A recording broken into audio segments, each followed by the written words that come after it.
You don't usually see how a person builds respect. There are no visible walls, no concrete, no nails. There are things, but they're invisible, waiting, drawing boundaries, keeping a rhythm, turning no into a ritual.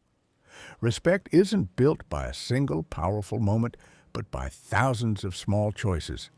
That's exactly what we call Penelope's choice. A fortress built with invisible bricks. Everyone roughly knows the story. Odysseus is at war. Years pass.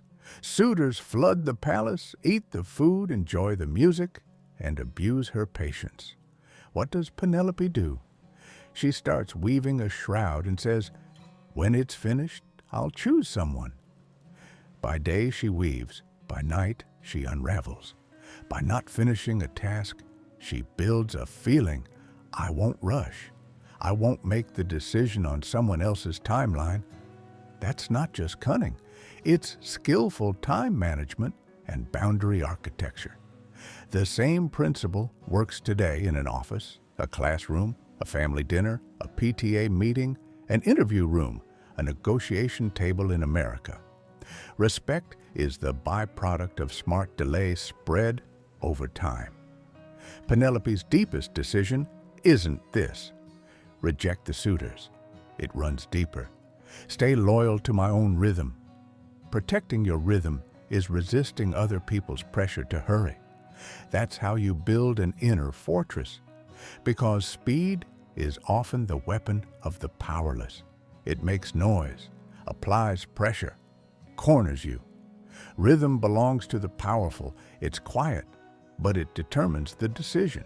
Penelope is the witness of the day and the architect of the night. She keeps weaving, unweaving, weaving, unweaving. It looks like a loop of nothing. In truth, it's a boundary wall. Let's pause for a moment. Why is Penelope's choice a myth? And why are we still talking about it today? Myths are vaults that store the lasting codes of human behavior in the form of story. They show us what power is, what patience becomes, how love is bounded, and how it grows stronger when it's bounded. From ages before technology changed to today, they chase one principle. A person builds a story through choices. When that story passes the test of time, what we call respect appears. Penelope's choice tells us that an apparently passive wait is actually active architecture. It explains from the same root why a brand saying, "out of stock, join the wait list," creates pull, and why a leader saying, "I won't decide right away," raises credibility. Delay is sometimes a signal of quality. While the suitors act spoiled in the palace, Penelope's silence rings louder than their noise, because silence, when paired with strategy, starts to speak. It says, "You will play by my rules." Is that a manipulative game? Number. Manipulation lowers the other side's awareness. Penelope raises it. Every day, everyone checks whether the shroud has progressed. You're forced to wait. As you wait, you ask yourself, what am I after? Waiting filters desire. It separates the hasty from those who seek consistency. Here's where the invisible construction begins. Those who care about quantity more than quality get bored and drift away, and the core fit for producing respect remains. Fast forward to today. In a meeting, the boss says, "I'll take that deck today." You say, "For quality's sake, we should wait until tomorrow. We need data cleaning and a second pass." It sounds risky, but when said with the right rhythm, it earns respect. Because if someone takes something seriously, they ask for time. Penelope's choice is choosing responsibility for rhythm instead of the accidents of speed. People find the quality of their lives not in speed, but in rhythm. A couple that gives a conflict 3 days, not 3 minutes, grows respect. A teacher who returns homework not immediately, but with meaningful feedback, grows respect. An entrepreneur who focuses not on closing, but on the right customer, grows respect. There's another layer in the myth. Penelope is loyal to two things in truth, to Odysseus and to herself. Loyalty to yourself is the first condition for loyalty to another. Someone who sacrifices their own rhythm eventually builds resentment toward the other because they've broken the inner agreement.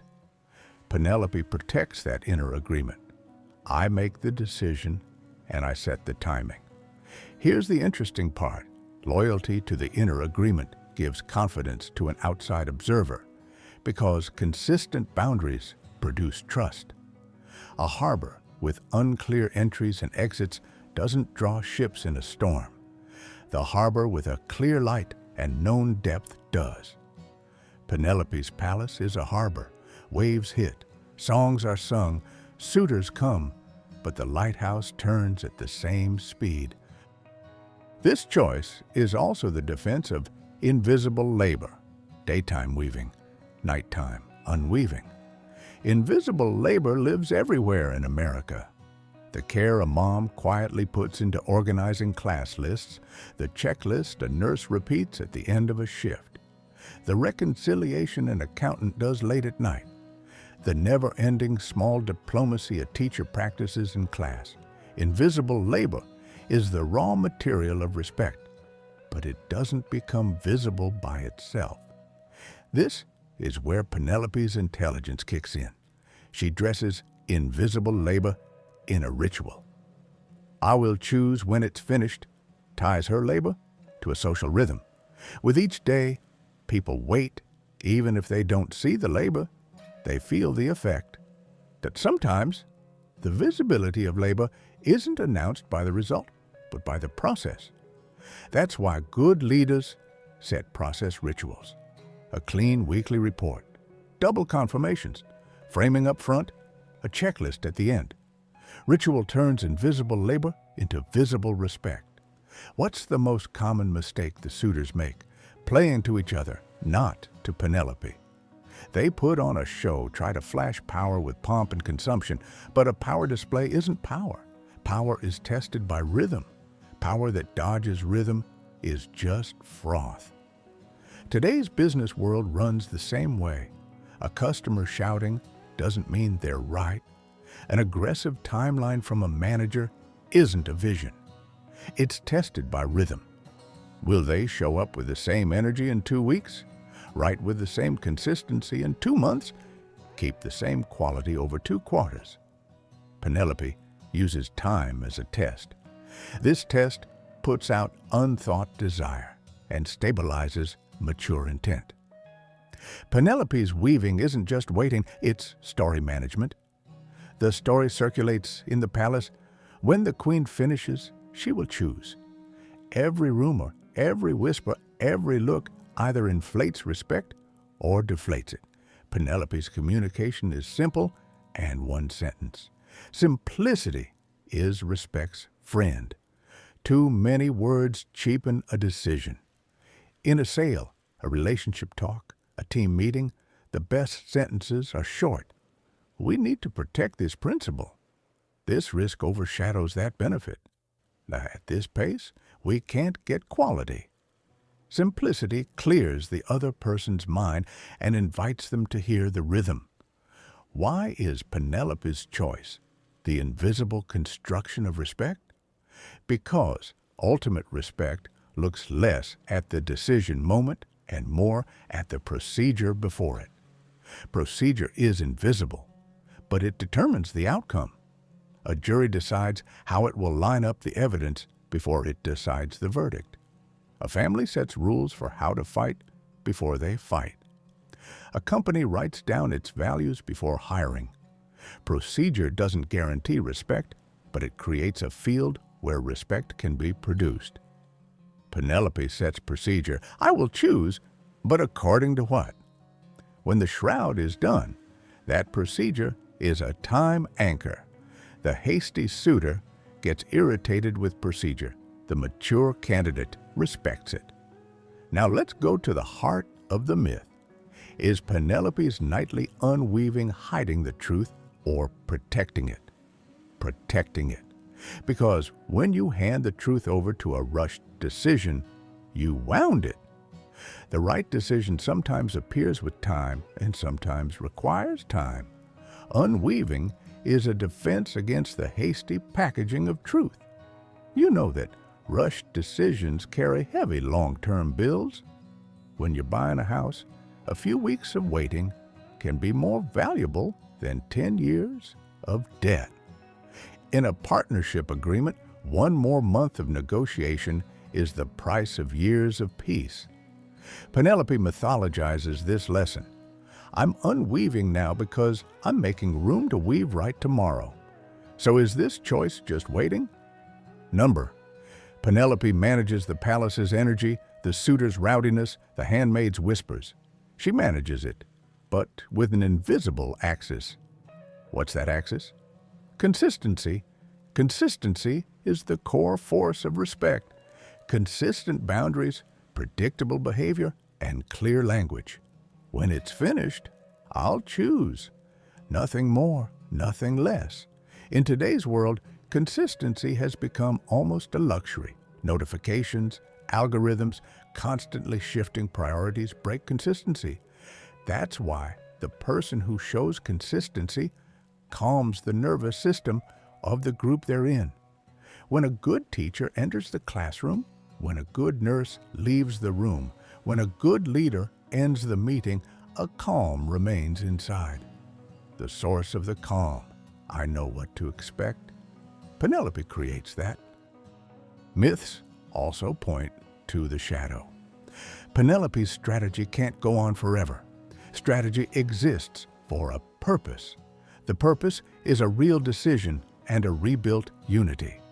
That gives us this lesson. Waiting isn't sacred. The right kind of waiting is. Does the waiting serve the purpose? Penelope's waiting serves unity and truth. Not to string the suitors along, but to honor the right person at the right time, in the right way. In our lives, waiting produces respect only if it serves a purpose. Otherwise, it becomes postponement, avoidance. Good waiting is prepared waiting. You gather data, measure, test, communicate your boundary. Bad waiting is empty limbo. It produces not respect, but wasted tolerance. In an American kitchen in the late afternoon, a kid is doing homework. One person's on the phone, another is at the stove. The home has a rhythm. Waiting isn't a job that drains patience. It's the cost of staying in rhythm. A couple might set a rule to resolve arguments the same day, but also a rule not to talk until emotions settle. Those two rules seem to conflict, but together they produce respect. The issue will close, but in the right condition. The same at work. It has to ship this sprint, but not without a code review. The same in shopping. The sale ends today, but if it's not in my budget, I won't buy it. The hidden principle linking these rhythms is managing scarcity with quality, not fear. Penelope doesn't use scarcity as a scare tactic. She turns it into a wait list for quality. The power of myths is that they give us behavior models. In short, Penelope's choice suggests 3 simple models. 1. Set the rhythm yourself. 2. Ritualize your boundaries. 3. Keep your criteria simple. Setting the rhythm means knowing how to say no to hurry and also how to say yes to the right opportunity. Because respect isn't born only from no. It grows with the right yes. Ritualizing boundaries means translating your personal discipline into a social language. No decisions on Monday, analysis on Tuesday, decision on Wednesday. Keeping the criteria simple is a filter against noise. Does this align with the value? Is this risk sustainable? Does this step move us toward the real goal? Penelope's tradition can also be read as decision hygiene in the modern world. Decision hygiene is sterilizing the mind, emotion, and environment before deciding. 3 deep breaths before an email, 1 sentence of purpose before a presentation, a worst-case simulation before an investment. All of these are modern forms of the nightly unweaving, because everything we weave during the day may look good to someone's eye, but if we don't unweave at night, we're not preparing for tomorrow's reality. A common question: was Penelope weak? Passive. Number: someone who distributes power across time is never weak. Passivity is blind surrender to another person's rhythm. Penelope doesn't surrender, she sets the rhythm. Inside the quiet, the waiting, the patience, there is an active subject, observing, weighing, framing. That's why respect often goes not to the loudest voice, but to the steadiest metronome. Whoever holds the metronome sets the room's heartbeat. This point also teaches a marketing lesson. A good marketer understands not people's instinct for speed, but their need for rhythm. The speed instinct screams, "Buy now." The need for rhythm asks, "Is it right for you?" The brand that earns respect persuades customers with rhythm, not rush. Trial periods, clean return policies, clear boundaries, plain speech. The same simplicity as Penelope's "when it's finished." This plainness cuts through manipulation's fog. If a person feels respected, they lean in. If they feel forced to prove themselves, they bolt. Respect creates a space where people willingly choose to be convinced. Now we reach the emotional breakpoint. The myth doesn't just tell a strategy. It tells the stabilizing of a love. When Odysseus returns, Penelope doesn't accept him immediately. She tests him. Why? Because she can't cheapen the inner agreement she built for years. The test isn't to weaken love. It's to place love where it belongs. Today, if someone who didn't keep their word in the past returns, what will convince us isn't fancy apologies, but consistent tests. This time you promise? Great. Then keep this rhythm. Testing isn't punishment, it's calibration. Respect becomes lasting through calibration. A myth is a mirror. Look at yourself. Which decision of yours is far from Penelope's choice? Where did you fill a gap in a rush? Where did you hand over the rhythm to someone else? Which relationship has no boundary ritual? In which project did your criteria lose to noise? When you say these things, don't let guilt rise, just let an invitation rise. Because invisible construction depends on one small act each day. Today, you can shorten a sentence. Today, you can propose an honest timeline for a handoff. Today, you can frame a conflict as not now, tomorrow, when we're calm. Today, you place an invisible brick. Tomorrow, no one will see it, but everyone will feel it. As the suitors tire in Penelope's palace and the palace's rhythm stays steady, respect concentrates. As respect concentrates, bad intent runs out of oxygen. Bad intent wants quick victory. It doesn't have the breath. Good intent trusts itself in the long game. That's why long-term membership criteria in a community are more instructive than short-term shows. Think of a sports team's season-long discipline, a church's volunteer rhythm, a school's lasting rules, all invisible construction. And they all share Penelope's deep intuition. Time reveals character. In the end, Penelope's choice leaves 3 gifts. First, confident calm, a heart that can say, "I'll decide when the time comes."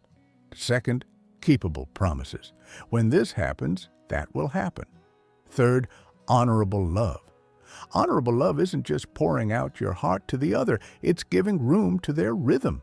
Not embracing Odysseus immediately isn't belittling him, it's validating a new rhythm that will grow you both. Now, back to your world. Maybe you're going to buy a house. Maybe you're waiting on an offer. Maybe you're choosing the release day for a video. Maybe you're deciding when and how to have a tough talk. Ask yourself Penelope's questions. Who sets the rhythm? Where is my boundary? What's my criterion? Then make 3 small moves. 1. Simplify the crowded language. Write the purpose in 1 sentence. 2. Ritualize the waiting. Set a timeline and checkpoints. 3. Do the nightly unweaving, which means look at your decision again tomorrow morning. You'll see the invisible construction will start quickly. Penelope's choice isn't a praise of waiting, it's character engineering. Your words will get shorter, your gaze clearer, and at first, the people around you will be uneasy. Then they'll adjust, because when they can't sweep you along with exaggerated speed, they panic first, then they respect you. While the palace lighthouse turns at the same tempo, the sea doesn't go still, but ships see the line. The line is respect. When you draw the line, the world's noise lowers. From that noise, one voice remains. When it's finished, we'll choose. This sentence has been distilled from a myth and placed on the table today as the simplest sentence of decision hygiene. And the day comes, and you decide. It's not like slamming a fist on the table. It's like opening a door. Calm, consistent, prepared. Penelope's weaving ends. The suitor's shadows shrink. Odysseus walks in, but not the old Odysseus, the proven one. Penelope has preserved the palace rhythm, but now a new music begins. The one who sets the rhythm is the one who makes the music heard. Here the invisible construction of respect takes on a visible face, a deep breath, a kept promise, steady heartbeats. The myth has done its job. Now you start writing your own myth. Here's a small invitation for everyone listening to this story today. Trust not in the magic of speed, but in the power of rhythm. Repeat your boundary kindly, not once, but every day. Keep your criteria few, but sharp. And at night, unweave a sentence. When you weave it again in the morning, respect will call itself. Because respect doesn't like hasty hands. It chooses to belong to those who approach it with rhythm. This is Penelope's choice, the art of building walls with invisible bricks, a calm light among crowds that scatter in a hurry, and finally a mind whispering this: the one who uses time well protects the heart well. Let that whisper sit in your ear for the decision you make tomorrow, because if you keep your rhythm, the world will sooner or later tune to it. And at that moment, invisible construction